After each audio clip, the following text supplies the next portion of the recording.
sekiranya ada satu pihak saja yang penceroboh lah contohnya, ingin menceroboh, mengambil alih tanah tersebut, ianya tidak akan berlaku. Kerana kita ada sistem pemantauan dan penguatkuasaan undang-undang yang mencukupi.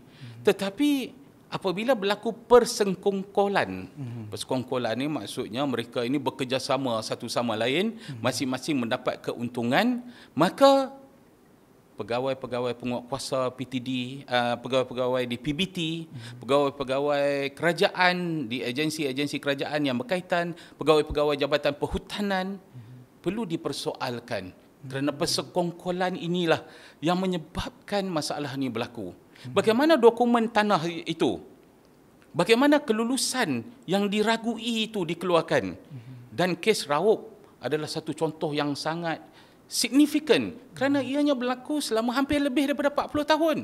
Bagaimana sesuatu pencerobohan boleh dibiarkan berlaku selama 40 tahun?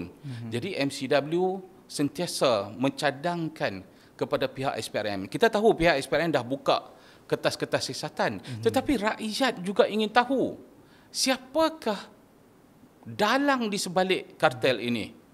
Apakah keuntungan yang mereka perolehi?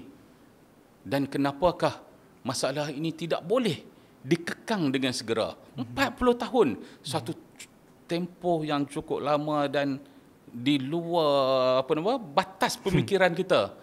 Mereka boleh bermaharaja lela di tanah milik kerajaan dengan begitu mudah. Padahal tidak kurang pegawai kerajaan yang bertugas untuk memastikan tanah-tanah ini terjaga dan ianya akan memberi hasil kepada kerajaan.